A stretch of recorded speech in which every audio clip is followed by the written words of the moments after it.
ভোলে বাবা পারকারিগার আজকে রিভিউ। ঝিলের সামনে ফাংশন আছে, তাই সে রিহার্সাল করার জন্য বেরোচ্ছে। তখন রায়পূর্ণা বলছে যে তোমাকে যে বললাম বাড়ি থেকে না বেরোতে। ঝিল বলছে যে মা, আমি রিহার্সাল না করলে অনুষ্ঠানে গানটা ভালোভাবে করতে পারবো না। আমি তো তোমার মতো এত ভালো গান গাই না। হঠাৎ করে তুমি যদি বলো গান গাওয়াটা বন্ধ করে দিতে, সেটা তো তোমার ভালো লাগবে না। তুমি তো একটা সিঙ্গার। ঠিক তেমনই আমাকে যদি গান গাইতে না দেওয়া হয়, আমারও ভালো লাগবে না। রায়পূর্ণা বলছে শতরূপার এখন অনেক কাজ আছে। তাছাড়া সন্ধ্যার পর মাও ঘুমিয়ে পড়ে, বেশিক্ষণ জেগে থাকতে পারে না। দাদু ভাইকে তোমাকে দেখতে হবে, তাই তোমার এখন বাইরে বেরোনো চলবে না। চৈতি তখন বলছে যে তুমি আন্টি ওকে এত কেন কৈফিয়ত দিচ্ছ। চৈতি বলছে ঠিক আছে দাদু ভাইকে আমি দেখবো। তখন ঝিল বলছে যে না।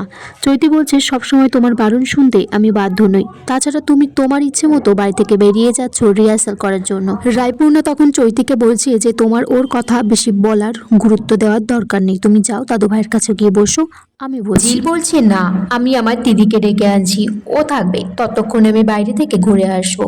তখন শতরূপা বলছে যে আমরা বাড়ির লোক হয়ে থাকতে পারছি না। তখন ঝিল বলছে কি করবেন, আপনারা তো দাদু ভাইকে দেখতেই চাইছেন না। শতরূপা বলছে তোমার দিদিও তো বাইরের লোক, তোমার দিদিকে তাহলে আমরা বিশ্বাস কেন করব। স্বাক্ষর ঠাম্মি সেখানে এসে বসলে ঝিল বলছে যে ঠাম্মি, তুমি 2 ঘন্টার জন্য দাদু ভাইয়ের কাছে কি বসতে পারবে? আমার না একটু রিহার্সেল আছে, আমি চলে আসবো। তার মধ্যে তো স্বাক্ষর চলে আসবেই, ও না হয় দাদু ভাইয়ের কাছে বসবে। তখন স্বাক্ষর ঠাম্মি তখন বলছে বসবো, এতে এত কথার কি আছে।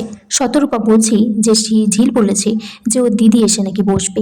তখন স্বাক্ষর ঠাম্মি বলছে যে না, কাউকেই বসতে হবে না, না ঝিলে দিদিকে বসতে হবে না চৈতিকে।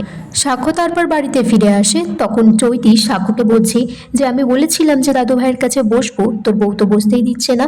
তখন সাক্ষ্য বলছে তার মাকে যে মা, ঝিল এই কথাটা বলছে, নিশ্চয় তার কোনো কারণ আছে। সাক্ষ্য চৈতিকে বলছে একটা জিনিস বুঝতে পারছি না, তুই যে বললি কালকে যে তুই এই বাড়ি থেকে চলে যাবি, তাহলে তুই এখনো কেন আছিস এই বাড়িতে? চৈতি সাক্ষ্যকে বলছে যে আমার একটা বিচার বুদ্ধি আছে, দাদু ভাই যতক্ষণ সুস্থ না হচ্ছে আমি এই বাড়িতেই থাকবো।